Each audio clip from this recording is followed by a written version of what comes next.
नमस्कार दोस्तों, मौरी क्लासेस में आपका स्वागत है। आज हम रीजनिंग का प्रैक्टिस सेट दूसरा देखेंगे। इसमें रीजनिंग के 20 इंपॉर्टेंट प्रश्न है। यदि आप एसएससी रेलवे या किसी भी परीक्षाओं की तैयारी कर रहे हो तो ये प्रैक्टिस सेट आपके लिए काफ़ी इंपॉर्टेंट है, क्योंकि इस प्रैक्टिस सेट में जो प्रश्न दिए गए हैं उसी टाइप के प्रश्न आपकी परीक्षाओं में पूछे जाएंगे। तो चलिए हम शुरू करते हैं प्रश्न 1 से। हमारा पहला प्रश्न दिया है, प्रश्न कह रहा है कि निम्नलिखित विकल्पों में से संबंधित संख्या को चुनिए। यानी यहाँ पर जैसे 925 का संबंध 16 से है तो हमें यहाँ पर 830 का संबंध बताना है। तो जब भी ऐसे प्रश्न को सोल्व करना है तो यहाँ पर सबसे पहले देखना है कि जिस प्रकार 925 से 16 लिखा है, ठीक है, उसी प्रकार 830 का आपको बताना है। तो देखिए सबसे पहले हमें क्या पता करना है, यहाँ पर 925 से 16 कैसे लिखा है, ठीक है। तो देखिए यहाँ पर संख्या क्या दी है, 925 दी है और यहाँ पर क्या दी है, 16 दी है। यानी ये संख्या हमारी क्या है, बड़ी संख्या है और ये क्या है, छोटी सी संख्या है, ठीक है। तो अब क्या करेंगे, यहाँ पर देखिए ऐसी संख्या जब भी आपको मिले तो यहाँ पर क्या करना है, इन संख्या को आपस में जोड़ लेना है, ठीक है। क्या करना है, आपस में जोड़ लेना है। तो देखिए 925 यानी यहाँ पर कैसे जोड़ना है, 9 + 2 + 5, ठीक है। इनको क्या करना है, आपस में जोड़ना है। तो देखिए इनको आपस में जोड़ लेते हैं तो कितने होते हैं, 16 होते हैं, ठीक है। और यहाँ पर इसका संबंध 16 से दिया है। तो हम क्या करेंगे, उसी प्रकार से यहाँ पर भी इनको आपस में जोड़ लेंगे, ठीक है, सेम इसी तरीके से। तो 8 + 3 + 0, ठीक है, 8 + 3 + 0 और इन सभी को जोड़ देंगे तो यहाँ पर कितने हो जाएंगे, 11 हो जाएंगे, ठीक है।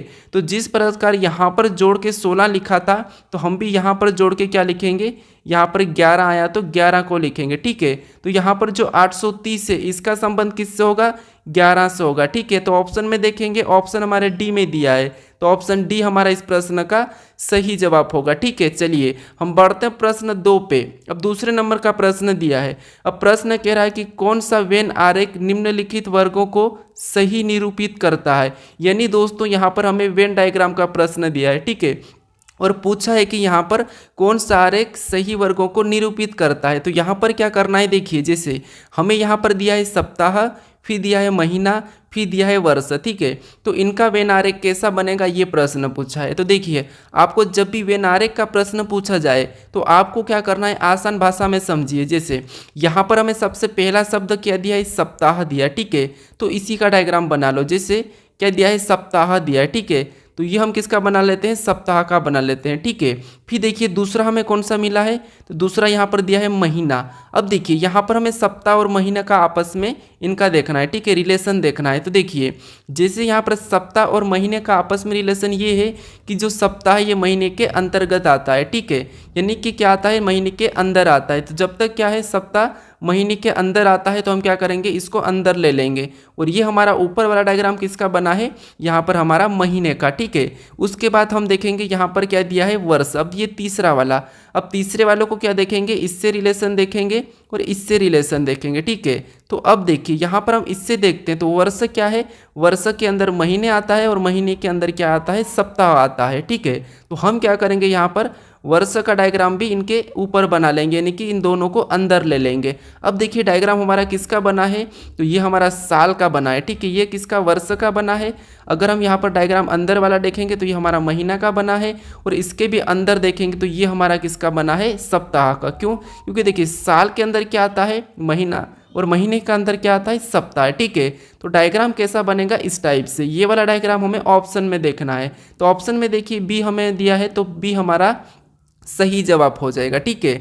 अब चलिए हम बढ़ते हैं प्रश्न 3 पे। अब तीसरे नंबर का प्रश्न दिया है। प्रश्न क्या कह रहा है कि नीचे दी गई श्रृंखला श्रेणी में प्रश्नवाचक चिन्ह के स्थान पर कौन सी संख्या आएगी। यानी दोस्तों हमें यहाँ पर संख्या लिखी है और इन्हीं संख्या में जो श्रेणी संख्या है, ठीक है, इसी में जो प्रश्नवाचक चिन्ह दिया है यहाँ पर कौन सी संख्या आएगी, ये प्रश्न पूछा है, ठीक है।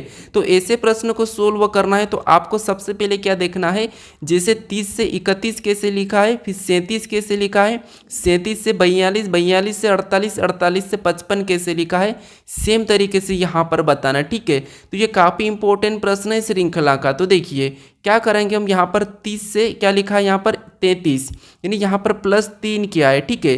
फिर देखिए 33 से यहाँ पर 37 लिखा है, यानी यहाँ पर +4 किया गया है। अब देखिए 37 से यहाँ पर 42 लिखा है, यानी यहाँ पर प्लस कितना किया है, 5 किया है, ठीक है। फिर देखिए 42 से यहाँ पर 48 किया है, यानी यहाँ पर प्लस कितना किया है 6 किया है, ठीक है। और यहाँ पर 48 से 55 लिखा है, यानी कि यहाँ पर प्लस कितना किया है 7 किया है। अब आपको यहाँ पर पैटर्न दिखा होगा, जैसे पहले 3 प्लस हुआ था, फिर 4 5 6 7। तो अगर हमें अगली संख्या लाना है तो प्लस कौन सा करना पड़ेगा 8 करना पड़ेगा, किसमें 55 में, ठीक है। तो जब हम 55 में 8 को जोड़ते हैं तो यहाँ पर कितने हो जाएंगे 63 हो जाएंगे, ठीक है। कितने हो जाएंगे 63। ऑप्शन में देखिए 63 हमारा ऑप्शन बी में दिया है, तो ऑप्शन बी हमारा सही जवाब हो जाएगा, ठीक है। अगर दोस्तों आप अभी तक इस चैनल को सब्सक्राइब नहीं करें तो प्लीज़ ज़रूर सब्सक्राइब कर लीजिए, क्योंकि आपके ये 20 प्रश्न इतने इंपॉर्टेंट हैं, क्योंकि आपको परीक्षा में देखने को मिलेंगे, ठीक है। अब चलिए हम बढ़ते हैं प्रश्न 4 पे। अब चौथे नंबर का प्रश्न दिया है। प्रश्न कह रहा है कि किसी सांकेतिक भाषा में 541 को 100 लिखा है तो 671 को क्या लिखा जाएगा, ये प्रश्न कह रहा है, ठीक है। ये प्रश्न रेलवे आरपीएफ एसआई में पूछा था, ठीक है, आरपीएफ एसआई। अब देखिए ऐसे प्रश्नों को कैसे देखना है, ये कोडिंग डिकोडिंग का है, यानी हमें यहाँ पर क्या कहा है कि किसी सांकेतिक भाषा में, मान लीजिए आपको प्रश्न सोल्व करते नहीं आता है, लेकिन प्रश्न खुद कह रहा है आपको, ठीक है। क्या कह रहा है देखिए, किसी सांकेतिक भाषा में 541 को 100 लिखा है तो यहाँ पर 671 को क्या लिखा जाएगा, बस ये प्रश्न कह रहा है। तो क्योंकि प्रश्न ऑलरेडी हमें दिया है कि यहाँ पर क्या दिया है 541 का 100 दिया है, तो हम इसी तरीके से 671 का पता करेंगे, ठीक है। तो देखिए सबसे पहले यहाँ पर ये देखेंगे कि 541 से 100 कैसे लिखा है। अगर हम यहाँ पर देखिए क्या करेंगे, इन संख्या को देखते हैं, क्या दिया यहाँ पर 541, यानी इसे हम क्या करते हैं जोड़ लेते हैं। तो देखिए यहाँ पर 5, फिर यहाँ पर 4 और यहाँ पर 1, अगर हम इनको आपस में प्लस कर देते हैं, ठीक है, तो प्लस करने पर कितने हो जाएंगे, यहाँ पर 10 हो जाएंगे, ठीक है। कितने हो जाएंगे 10 हो जाएंगे, लेकिन यहाँ पर कितना लिखा है 100 लिखा। अगर हम यहाँ पर 10 का वर्ग कर देते हैं तो 10 का वर्ग कितना होता है 100 होता है, ठीक है। अब यहाँ पर 100 लिखा है। अब सेम तरीके से क्या करेंगे, यहाँ पर 671 को आपस में जोड़ेंगे, तो 671 यानी इसको आपस में जोड़ेंगे 6 + 7 + 1, ठीक है। अब इनको आपस में जोड़ देंगे तो यहाँ पर 6 और 7 13, 13 1 14, यहाँ पर कितना हो रहा है 14 हो रहे।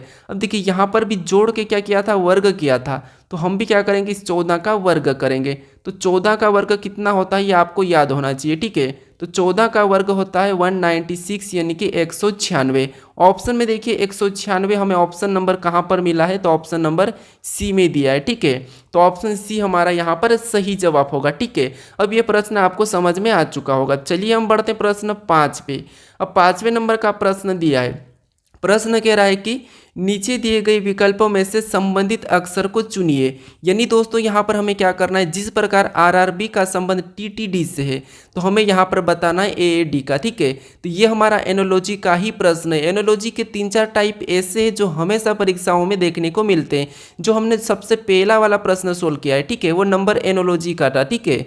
अब देखिए यहाँ पर हमें क्या करना है, आरआरबी का टीटीडी से कैसे संबंध है ये देखना है। जिस तरीके से इसका संबंध लिखा है उसी तरीके से हम इसका बताएंगे, ठीक है। तो देखिए जैसे दोस्तों यहाँ पर समझने की कोशिश करें, यहाँ पर जब भी आपको ऐसे प्रश्न मिले तो एक एक अक्षर को देखना है। जैसे आर से यहाँ पर टी, यानी जहाँ भी आपको लेटर का मिले तो देखिए, फिर यहाँ पर आर से टी और यहाँ पर बी से डी। तो यहाँ पर हम क्या करेंगे, देखिए यहाँ पर देखिए आपको पता होना चाहिए कि आर हमारा कितने नंबर पे 18 नंबर पे आता है। तो आर हमारा कितने पे 18 पे, और बी हमारा 2 नंबर पे, ठीक है। और टी कितने नंबर पे 20 नंबर पे, और यहाँ पर भी 20 नंबर पे, और डी कितने पे 4 पे, ठीक है। अगर हम यहाँ पर ध्यान से देखते हैं तो देखिए 18 से 20, 18 से 20, 2 से 4, यानी आप क्या करोगे यहाँ पर, जैसे आर एस टी, ठीक है, 2 प्लस हुआ है, यहाँ पर कितना प्लस हुआ 2 प्लस, यहाँ पर भी आर एस टी 2 प्लस हुआ है, और बी सी डी यहाँ पर भी 2 प्लस हुआ है, ठीक है। तो हम क्या करेंगे इसी तरीके से यहाँ पर भी 2 प्लस करेंगे। तो ए के बाद ए बी सी 2 प्लस करेंगे सी, ये हमने 2 प्लस किया। यहाँ पर भी 2 प्लस करेंगे ए बी सी, तो ये 2 प्लस किया सी, ठीक है। फिर डी में भी क्या करेंगे 2 को प्लस कर लेंगे, तो यहाँ पर 2 प्लस करेंगे तो डी ई एफ, यानी यहाँ पर क्या हो जाएगा एफ। अब देखिए हमें ऑप्शन में मिलना चाहिए सी सी एफ, ठीक है। ऑप्शन में देखिए सी सी एफ हमें ऑप्शन नंबर बी में मिला है, ठीक है। तो ऑप्शन बी हमारा सही जवाब हो जाएगा। अब चलिए हम बढ़ते हैं प्रश्न 6 पे। अब 6 नंबर का प्रश्न दिया है। प्रश्न कह रहा है कि किसी कूट भाषा में एनिमल को 11, 49, 13, 112 कूट लिखा है तो CAT का कूट क्या होगा। ठीक है, यानी दोस्तों ये भी हमारा कोडिंग डिकोडिंग का ही प्रश्न है, क्योंकि प्रश्न कह रहा है कि किसी कूट भाषा में एनिमल को ये अंक दिया है। ठीक है, तो हमें किसका बताना है, यहाँ पर CAT का बताना है। तो देखिए यहाँ पर आसान तरीका है कि जैसे ए से यहाँ पर 1 लिखा है, यानी कि ए हमारा 1 नंबर पे आता है। ठीक है, ABCD में। फिर एन हमारा ABCD में 14 नंबर पे आता है तो 14 को लिखा है। आई हमारा ABCD में 9 नंबर पे आता है तो 9 को लिखा है। एम हमारा ABCD में 13 नंबर पे आता है, 13 को लिखा है। ए हमारा ABCD में 1 नंबर पे आता है तो 1 को लिखा है। एल हमारा ABCD में 12 पे आता है तो 12 को लिखा है। यानी दोस्तों ये लेटर जो ABCD में जिस नंबर पे आते हैं उसी नंबर को लिखा है। ठीक है, तो हम क्या करेंगे, सी हमारा कितने नंबर पे, 3 नंबर पे आता है, 3 को लिखेंगे। ए हमारा कितने नंबर पे, 1 नंबर पे तो 1 को लिखेंगे। टी कितने नंबर पे, तो टी हमारा 20 नंबर पे आता है। यानी हमारा कोड क्या बना CAT का, तो 31-20। तो ये हमें ऑप्शन में देखना है। ठीक है, 31-20 ऑप्शन में देखेंगे तो ऑप्शन हमारे यहाँ पर डी में दिया है, तो ऑप्शन डी हमारा यहाँ पर सही जवाब हो जाएगा। ठीक है, तो आप सभी प्रश्नों को अच्छे से समझने की कोशिश करें। अगर आपको इन प्रश्नों का PDF चाहिए तो आप टेलीग्राम पर जाकर डाउनलोड कर सकते हो। ठीक है, टेलीग्राम का चैनल का लिंक मैं आपको डिस्क्रिप्शन में दे दूंगा। अब चलिए हम बढ़ते हैं प्रश्न 7 पे। अब 7वें नंबर का प्रश्न दिया है। प्रश्न कह रहा है कि यदि AB बराबर 27 तथा BC बराबर 125 तथा CD बराबर 143 लिखा है तो ABDB बराबर पूछा गया है। ठीक है, तो दोस्तों ऐसे प्रश्न काफ़ी इंपॉर्टेंट होते हैं जो कि SSC रेलवे में पूछे जाते हैं। ठीक है, तो इनको कैसे सोल्व करना है, जैसे यहाँ पर दिया है AB बराबर 27 दिया है, तो हमें ये पता करना है कि कैसे दिया है। फिर यहाँ पर BC बराबर 125 दिया है, तो ये पता करना है कि ये कैसे दिया है। और यहाँ पर CD बराबर 343 दिया है। लेकिन यहाँ पर अगर आप ध्यान से देखोगे तो ये भी किसी संख्या का घन है, ये भी घन है और ये भी घन है। ठीक है, तो अब देखिए यहाँ पर क्या करना है, इन देखेंगे हम ए को देखेंगे तो ए हमारा ABCD में 1 नंबर पे आता है और B को देखेंगे तो 2 नंबर पे आता है। ठीक है, और इनको आपस में प्लस कर लेंगे तो 1 और 2 कितने होते हैं, 3 होते हैं। ठीक है, और 3 का घन कितना होता है, तो 3 का घन होता है 27। ठीक है, कितना होता है 27, और 27 यहाँ पर दिया है। ठीक है, सेम तरीके से यहाँ पर देखेंगे, देखिए B 2 नंबर पे आता है, 2 को लिखेंगे। C 3 नंबर पे आता है तो 3 को लिखेंगे। फिर क्या करेंगे, इनको प्लस करेंगे तो 3 और 2 यहाँ पर कितने होते हैं, 5 होते हैं, और 5 का घन करेंगे। ठीक है, 5 का घन कितना होता है, 125 होता है। ठीक है, कितना होता है 125, और 125 भी यहाँ पर दिया है। अब सेम तरीके से यहाँ पर पता करेंगे C, तो C 3 नंबर पे आता है, D हमारा 4 नंबर पे आता है। ठीक है, इसे भी आपस में प्लस करेंगे तो कितना हो जाएंगे 7, और 7 का घन कितना होता है, 7 का घन होता है 343। ठीक है, कितना होता है 343, और 343 यहाँ पर दिया है। तो अब क्या करना है आपको, यहाँ पर पैटर्न पता चला होगा कि इनके अंकों को क्या करना है, जोड़ के उसका घन करना है। ठीक है, तो देखिए यहाँ पर ए हमारा कितने नंबर पे, 1 नंबर पे आता है। फिर देखिए बी कितने नंबर पे, तो बी हमारा 2 नंबर पे। फिर डी कितने नंबर पे, तो डी हमारा 4 नंबर पे। और बी कितने नंबर पे, तो बी हमारा 2 नंबर पे। हमने यहाँ पर क्या किया था, इनको जोड़ के इनका घन किया था। ठीक है, तो वैसा ही हम यहाँ पर करेंगे। अब देखिए जैसे इनको आपस में प्लस कर लेते हैं, तो यहाँ पर प्लस करेंगे तो 1 और 2 3, 3 और 4 7, 7 और 2 9। यहाँ पर सभी को जोड़ने पर कितने हो रहे हैं, 9, और 9 का घन करेंगे तो 9 का घन कितना होता है, 729 होता है। ठीक है, कितना होता है 729, तो 729 हम ऑप्शन में देखेंगे तो ऑप्शन हमारे सी में दिया है, तो सी हमारा यहाँ पर सही जवाब हो जाएगा। अब चलिए हम बढ़ते हैं प्रश्न 8 पे। अब 8वें नंबर का प्रश्न दिया है। प्रश्न कह रहा है कि एक पंक्ति में शिवानी का स्थान दोनों ओर से 23वां है, तो बताइए पंक्ति में कुल कितने व्यक्ति है। अब दोस्तों आप कुछ प्रश्नों को खुद से भी ट्राई करने की जरूर कोशिश करें, साथ साथ सोल्व करें। ठीक है, तो अब देखिए यहाँ पर एक पंक्ति में शिवानी का स्थान दोनों ओर से 23वां है, तो पंक्ति में कुल व्यक्ति कितने हैं ये हमें बताना है। तो देखिए जब ऐसे प्रश्न आपको पूछे जाते हैं तो हमें क्या करना होता है, आप थोड़ा सा समझिए। मान लीजिए एक हमारी ये क्या है, पंक्ति है। ठीक है, ये क्या है, एक पंक्ति है, और इसमें कितने लोग बैठे हैं ये नहीं पता है, हमें यही बताना है कि कुल कितने लोग हैं। ठीक है, लेकिन कह रहा है कि शिवानी का स्थान दोनों ओर से कितना है, 23वां है, ठीक है। कितना है? 23 का 23वां है, ठीक है। अब देखिए ऐसे प्रश्नों को क्या करना है आपको, देखिए अगर हम इससे इधर से भी गिनेंगे तो शिवानी का स्थान 23वां आएगा और इधर से भी गिनेंगे तो 23वां आएगा। यानी यहाँ पर क्या करेंगे हम 23 को प्लस कर लेंगे, ठीक है। क्या करेंगे? दोनों को जोड़ लेना है, ठीक है। जब भी ऐसे प्रश्न मिले तो दोनों को जोड़ लेना है। तो 23 को जोड़ेंगे तो यहाँ पर कितने हो जाएंगे? 46 हो जाएंगे, ठीक है। अब 46 अगर आप ऑप्शन में देखोगे और ऑप्शन में सी लगाओगे तो ये आपका गलत हो जाएगा, ठीक है। अब यहाँ पर आपको 46 नहीं लगाना है, दोनों को जोड़ के क्या करना है? एक माइनस करना है, ठीक है। अब एक माइनस क्यों करना है यहाँ पर समझिए। एक माइनस इसीलिए कर रहे हैं क्योंकि देखिए एक बार हम इधर से गिनेंगे, ठीक है, 23 पे, और एक बार हम इधर से गिने तो 23 पे ही है। यानी हम क्या करेंगे? 2 बार, यानी कि ये एक बार ज़्यादा गिना जाती है, ठीक है। तो इसीलिए हम क्या करते हैं? एक बार गिनेंगे तो एक माइनस कर लेंगे, ठीक है। इसको 2 बार गिन रहे हैं इसीलिए एक माइनस करेंगे तो हमारा यहाँ पर क्या हो जाएगा? 45 हो जाएगा, ठीक है। 46 में से एक माइनस करेंगे 45, यानी कि पंक्ति में कुल कितने व्यक्ति हैं? तो 45 व्यक्ति है। अगर आपको यकीन नहीं है तो आप क्या करोगे? कुछ बिंदियाँ लिखकर टोटल 46 बिंदियाँ लिखकर क्या करना? इधर से गिनना और किसी स्थान को, ठीक है। तो हमारा इस प्रश्न का सही जवाब ऑप्शन बी हो जाएगा। अब चलिए हम बढ़ते हैं प्रश्न 9 पे। अब 9वें नंबर का प्रश्न दिया है। प्रश्न कह रहा है कि एक बॉक्स में ए बी सी डी 4 धातु को रखा गया है जिसमें से ए बी से भारी है और बी से सी से भारी है और ए सबसे भारी नहीं है, तो बताइए सबसे भारी कौन है। अब दोस्तों मान लीजिए आपको ऐसे प्रश्न सोल्व करते नहीं आते हैं, लेकिन आप अपनी ओर से दिमाग लगाइए। जैसे प्रश्न क्या कह रहा है वो समझना आपको, कि एक बॉक्स में ए बी सी डी 4 धातु को रखा गया है, ठीक है। मान लीजिए कोई एक बॉक्स है और वहाँ पर हमें 4 धातु को रखना है। उसके बाद अब कह रहा है कि जिसमें, ठीक है, जिसमें से ए बी से भारी है। अब आपको इतना पढ़ना है, ए क्या है? बी से भारी है।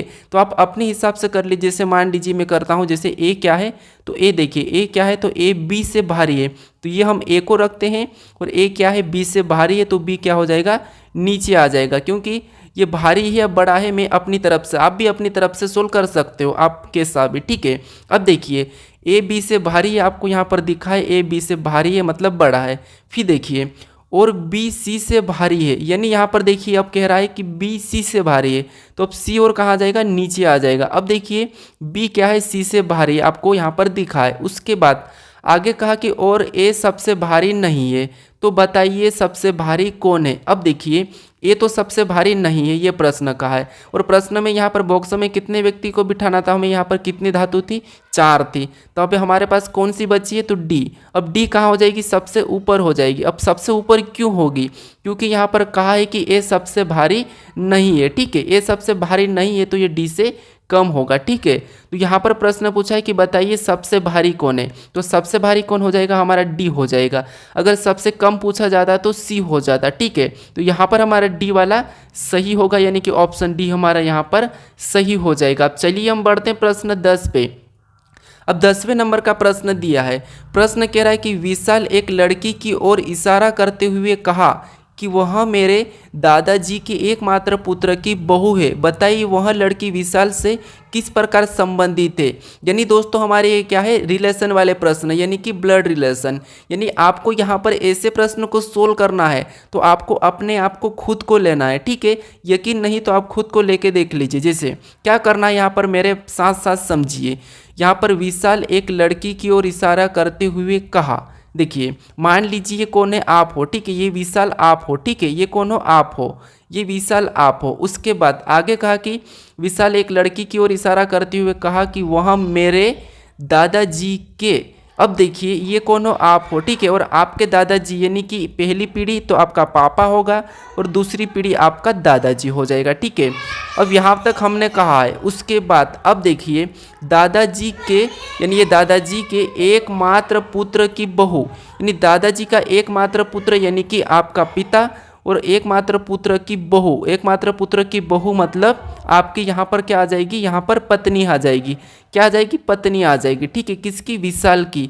क्योंकि देखिए ये कह रहा है, विशाल कह रहा है कि मेरे दादाजी के एकमात्र पुत्र की बहू है, ठीक है। तो बहू है मतलब यहाँ पर ही आएगी, कहाँ पर? अपने पास आएगी। तो बहू है, तो बताइए वह लड़की विशाल से किस प्रकार संबंधित है। तो ये विशाल की कौन हो जाएगी? पत्नी हो जाएगी। कौन? ये लड़की। अब देखिए पत्नी हमें ऑप्शन में देखना है, तो पत्नी हमें ऑप्शन नंबर सी में दिया है, तो ऑप्शन हमारा सी सही हो जाएगा। ठीक है, क्या हो जाएगा, सही हो जाएगा। अब कहोगे आप कि यहाँ पर तो विशाल की भाभी नहीं कही है, यहाँ पर विशाल की भाभी भी तो हो सकती, लेकिन यहाँ पर दादाजी के एकमात्र पुत्र की बहू है, तो सही है कि यहाँ पर भाभी हो सकती, लेकिन हमें ऑप्शन में भाभी नहीं देखने को मिल रहा। ठीक है, क्योंकि बेटी नहीं हो सकती, बहन नहीं हो सकती और माँ भी नहीं हो सकती, तो इसीलिए यहाँ पर क्या होगी, पत्नी ही होगी। ठीक है, तो ऑप्शन हमारा सी सही हो जाएगा। अब चलिए हम बढ़ते हैं प्रश्न 11 पे। अब 11 नंबर का प्रश्न दिया है। प्रश्न कह रहा है कि एक ही पासे की दो स्थितियां दर्शाई गई है, दिए गए पासे में अंक 5 के विपरीत कौन सा अंक होगा, ये प्रश्न पूछा है।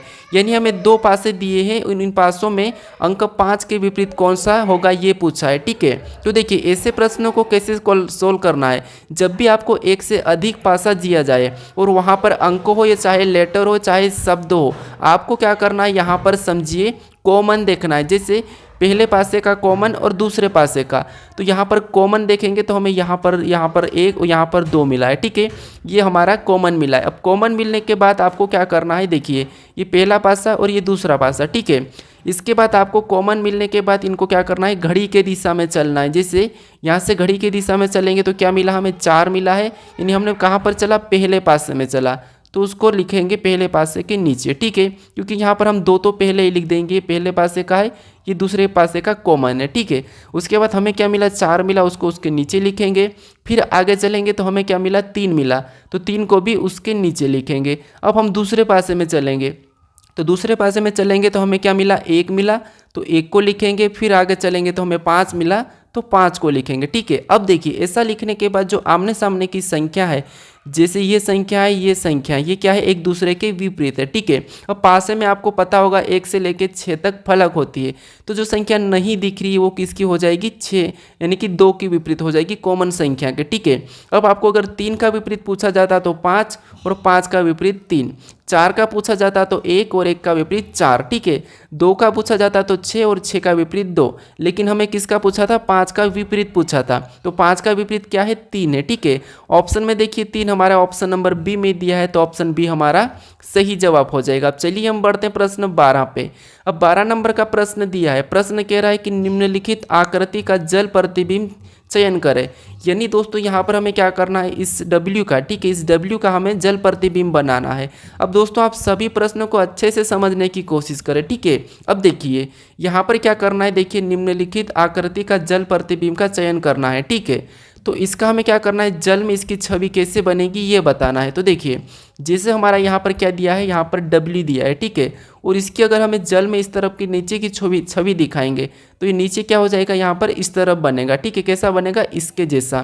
तो ये हमें ऑप्शन में देखना है, तो ऑप्शन में देखिए हमें ए में दिया है, तो ऑप्शन ए हमारा सही हो जाएगा। ठीक है, अब चलिए हम बढ़ते हैं प्रश्न 13 पे। अब 13 नंबर का प्रश्न दिया है। प्रश्न कह रहा है कि निम्नलिखित विकल्पों में से विषम को चुनिए।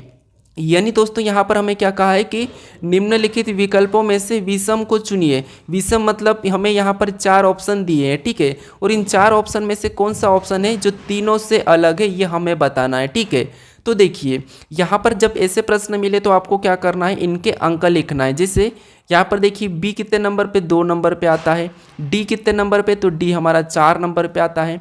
एफ कितने नंबर पे, तो एफ 6 नंबर पे। ठीक है, वैसा ही यहाँ पर जी को देखेंगे तो जी 7 नंबर पे, एच को देखेंगे तो एच 8 नंबर पे, यहाँ पर जे को देखेंगे तो जे 10 नंबर पे। ठीक है, अब देखिए यहाँ पर एल को देखेंगे तो एल 12 नंबर पे आता है। एन हमारा कितने नंबर पे, तो एन हमारा यहाँ पर 14 नंबर पे आता है। और पी कितने नंबर पे, तो पी 16 नंबर पे। ठीक है, वैसा यहाँ पर आर को देखेंगे तो आर ABCD में 18 नंबर पे आता है। टी हमारा 20 नंबर पे आता है। और वी हमारा 22 नंबर पे आता है। अब देखिए यहाँ पर आपको मिलेगा कि कौन सा अलग है। अब कैसे मिलेगा अलग, देखिए यहाँ पर देखिए 2 4 6 यानी कि 2 का अंतर है। और यहाँ पर देखिए 18 20 22 यहाँ पर भी 2 का अंतर है। 12 14 16 यहाँ पर भी 2 का अंतर है। यानी यहाँ पर 2 का अंतर है, यहाँ पर 2 का अंतर है, यहाँ पर 2 का अंतर है। अब यहाँ देखिए 7 8 10 यानी यहाँ पर 2 का अंतर नहीं है। तो आपको यहाँ पर अलग दिखा और हमें विषम ही पूछा था, तो विषम हमारा यहाँ पर है, यानी सभी में 2 का अंतर है। ठीक है, 3 में 2 का अंतर है लेकिन यहाँ पर नहीं है, तो हमें विषम पूछा गया था, तो विषम हमारा कौन सा हो जाएगा, ऑप्शन बी वाला हो जाएगा। ठीक है, कौन सा हो जाएगा, ऑप्शन बी, क्योंकि देखिए बी के बाद सी छूटा और डी, और यहाँ पर देखिए एल के बाद एम छूटा और एन, आर के बाद एस छूटा और टी, लेकिन यहाँ पर जी एच, यहाँ पर देखिए जी एच कोई भी अंक, यहाँ पर कोई भी लेटर नहीं छूटा है, तो ये एक अलग हो जाएगा। ठीक है, अब चलिए हम बढ़ते हैं प्रश्न 14 पे। अब 14 नंबर का प्रश्न दिया है। प्रश्न कह रहा है कि नीचे दिए गए विकल्पों में से संबंधित शब्द का चयन करें। यानी यहाँ पर हमें क्या करना है, जैसे जिस प्रकार जूते का संबंध पैर से है तो हमें टोपी का बताना है। यानी मैंने बताया था आपको कि यहाँ पर सादृश्यता यानी कि एनोलॉजी के प्रश्न काफ़ी इंपॉर्टेंट है और उसकी 3 टाइप होती है। कौन सी होती है? एक तो आपको अंकों की मिलेगी, ठीक है, एक आपको लेटर की मिलेगी और दूसरी आपको शब्दों से मिलेगी। ठीक है, तो हमने अंकों का पहला प्रश्न किया था, फिर हमने 5वां प्रश्न लेटर का किया था और हमारा ये 14वां प्रश्न किसका है? शब्द का। ठीक है, तो ये तीनों में से आपको 1 या 2 प्रश्न जरूर देखने को मिलेंगे। अब देखिए यहाँ पर जिस प्रकार जूते का संबंध पैर से है, यानी दोस्तों हम क्या करते हैं, जूते को कहाँ पर पहनते हैं? पैर में पहनते हैं। ठीक है, कहाँ पर? पैर में पहनते हैं। तो उसी प्रकार बताएंगे टोपी कहाँ पर पहनते हैं। तो आप कहोगे टोपी को हम कहाँ पर पहनते हैं, तो टोपी को हम सिर में पहनते हैं। तो टोपी का संबंध किससे हो जाएगा? सिर से हो जाएगा। ठीक है, ऑप्शन में देखिए सिर, तो हमें ऑप्शन नंबर सी में देखने को मिला है। ठीक है, कमर में नहीं होगा, पैर में नहीं होगा, हाथ में नहीं होगा, ऑप्शन हमारा सी सही जवाब हो जाएगा। अब चलिए हम बढ़ते हैं प्रश्न 15 पे। अब 15 नंबर का प्रश्न दिया है। प्रश्न कह रहा है कि निम्नलिखित प्रश्न में लुप्त संख्या का चयन करें। यानी दोस्तों हमें यहाँ पर क्या दिया है? एक प्रश्नवाचक चिन्ह दिया है, यहाँ पर हमें संख्या का चयन करना है। ठीक है, तो ऐसे प्रश्नों को कैसे सोल्व करना है समझिए। आपको यहाँ पर कुछ भी नहीं करना है, जो प्रश्नवाचक चिन्ह दिया है। अब प्रश्नवाचक चिन्ह कहाँ पर दिया है? यहाँ पर दिया है, और उसी जगह यहाँ पर 24 कैसे लिखा है और यहाँ पर 10 कैसे लिखा है ये पता करना है। ठीक है, जिस तरीके से यहाँ पर 10 लिखा गया है और यहाँ पर 24 लिखा गया है, उसी तरीके से आपको यहाँ पर बताना है। ठीक है, जब तक आप इन संख्या को पता नहीं करोगे, ठीक है, इन संख्या का पता नहीं करोगे, तब तक आप यहाँ पर संख्या नहीं बता पाओगे। तो देखिए यहाँ पर हम क्या करेंगे, 10 का पता करते हैं। अगर हमें 10 का पता करना है तो इन संख्या को क्या करते हैं, आपस में जोड़ कर देखते हैं। तो यहाँ पर प्लस करेंगे, 0 में 6 तो 6 ही होगा, 6 में 4 प्लस करेंगे 10, और 10 में यहाँ पर देखिए 2 को प्लस करेंगे तो 12, यानी यहाँ पर सभी को जोड़ने पर कितने हो रहे? 12 हो रहे हैं। अब देखिए सेम तरीके से यहाँ पर भी प्लस करेंगे, तो 2 में 10 प्लस करेंगे तो 12, और 12 में 8 प्लस करेंगे तो यहाँ पर 20, और 20 में 6 को प्लस करेंगे तो यहाँ पर कितने हो जाएंगे? 26। यानी यहाँ पर सभी को जोड़ने पर कितने हो रहे? 26। लेकिन यहाँ पर 24 दिया है और यहाँ पर 10 दिया है। अब देखिए अगर हम यहाँ पर 2 माइनस करते हैं, इसमें 2 माइनस करेंगे और इसमें भी 2 माइनस करेंगे, तो यहाँ पर 12 में से 2 माइनस करेंगे तो कितने हो जाएंगे? 10 हो जाएंगे, और 10 यहाँ पर दिया है। ठीक है, सेम तरीके से 26 में से भी 2 माइनस करेंगे तो यहाँ पर कितने हो जाएंगे? 24 हो जाएंगे, और 24 भी यहाँ पर दिया है। अब क्या करेंगे, इसी तरीके से यहाँ पर भी 2 को क्या करेंगे? माइनस करेंगे जोड़कर। तो 4 में 14 को जोड़ेंगे तो यहाँ पर 18, और 18 में 12 को जोड़ेंगे तो 30, और 30 में 10 को जोड़ेंगे तो 40। यानी यहाँ पर इस सभी को प्लस करने पर कितने हो रहे हैं? 40 हो रहे हैं। ठीक है, कितने हो रहे हैं? 40 हो रहे हैं, क्योंकि 4 में 14 को जोड़ेंगे तो 18, 18 में 12 को जोड़ेंगे तो 30, और 30 में 10 को जोड़ेंगे तो 40। यानी यहाँ पर सभी को जोड़ने पर 40 हुए। जिस तरीके से हमने यहाँ पर 2 को माइनस किया था, यहाँ पर 2 को माइनस किया था, तो यहाँ पर भी क्या करेंगे? 2 को माइनस करेंगे। तो 40 में से 2 को माइनस करेंगे तो कितने बचेंगे? 38 बचेंगे। यानी जो प्रश्नवाचक चिन्ह दिया है यहाँ पर क्या आएगा? 38 आएगा। ठीक है, अब हमें ऑप्शन में देखना है कि 38 कहाँ पर दिया है, तो ऑप्शन हमें सी में दिया है, तो ऑप्शन सी हमारा सही जवाब हो जाएगा। ठीक है, तो तीनों आकृति में सेम तरीके से अंक लाना चाहिए। ठीक है, अब चलिए हम बढ़ते हैं प्रश्न 16 पे। अब 16 नंबर का प्रश्न दिया है। प्रश्न कह रहा है कि नीचे दिए गए शब्द का, यानी कि नीचे दिए शब्द का उपयोग करके कौन सा शब्द नहीं बनाया जा सकता। ये एसएससी का फेवरेट प्रश्न है। ठीक है, कैसे? देखिए नीचे दिए गए शब्द का उपयोग करके कौन सा शब्द नहीं बनाया जा सकता है। यानी दोस्तों यहाँ पर जो शब्द हमें दिया है, ये जो हमें अक्षर दिए हैं, इनका प्रयोग करके कौन सा नहीं बनाया जा सकता। यानी प्रश्न का कहने का मतलब ये है कि हम इन अक्षर को आगे पीछे कैसा भी लिखें और इनसे कोई सा भी शब्द बनाएं, लेकिन हमें कह रहा है कि नहीं बनाया जा सकता। तो देखिए अगर हम पहले को देखते हैं तो बी दिया है, मतलब बन रहा है, एल दिया है, फिर यहाँ पर देखिए ई बी दिया है, यहाँ पर एन दिया है, और यहाँ पर देखिए डी भी दिया है। ठीक है, मतलब ये शब्द तो हमारा बन रहा है। यहाँ पर हमारा ऑप्शन बी तो बन रहा है, लेकिन हम ऑप्शन यहाँ पर देखिए हमारा ऑप्शन बी को देखेंगे तो बी में देखिए यहाँ पर बी दिया है तो बी भी दिया है, ए यहाँ पर नहीं दिया है, ठीक है। यहाँ पर क्या दे दिया है, ए दिया है, और यहाँ पर ए नहीं दिया है, तो इसीलिए इस शब्दों को हम क्या करेंगे, नहीं बना सकते इस शब्दों का प्रयोग करके, ठीक है। लेकिन ऑप्शन देखिए, सी को हम बना सकते हैं, LEND दिया है, बी को भी बना सकते हैं, BINGE दिया है, इसे भी हम बना सकते हैं। लेकिन हम ऑप्शन वाले बी को नहीं बना सकते क्योंकि यहाँ पर ए दे दिया है, तो इसे हम नहीं बना सकते। तो ऑप्शन हमारा कौन सा हो जाएगा, बी वाला हो जाएगा। हमें पूछा था नहीं बनाया जा सकता। अगर आपको यहाँ पर पूछता कि बनाया जा सकता, तो सारे 3 ऑप्शन ऐसे रखते हैं जिससे नहीं बनता, और एक ऑप्शन ऐसा रहता है जो बन रहा होता है, ठीक है। लेकिन हमारा यहाँ पर ऑप्शन बी वाला सही हो जाएगा। अब चलिए हम बढ़ते हैं प्रश्न 17 पे। अब 17 नंबर का प्रश्न दिया है। प्रश्न कह रहा है कि किसी कोड भाषा में यहाँ पर प्लस का मतलब गुणा और माइनस का मतलब भाग, प्लस और गुणे का मतलब भागित और भागित का मतलब माइनस से, तो निम्नलिखित प्रश्न का उत्तर क्या है। यानी दोस्तों यहाँ पर क्या करना है, ये जो हमें दिया है कुछ समीकरण दिए, इससे सोल्व करना है। तो सबसे पहले आपको क्या करना है, हमें यहाँ पर 54 और बीच में क्या है, गुणा का चिन्ह है, ठीक है। 54 और 9 और बीच में देखिए, तो सबसे पहले आपको 54 लिखना है और बीच में क्या चिन्ह दिया है, गुणा। और गुणा का अर्थ यहाँ पर कहा है कि गुणा का मतलब यहाँ पर क्या कहा है, भागित। तो बीच में क्या करेंगे, भागित का चिन्ह लगा लेंगे और फिर 9 को लिखेंगे, ठीक है। फिर देखिए अगला हमें कौन सा चिन्ह मिला, माइनस का मिला।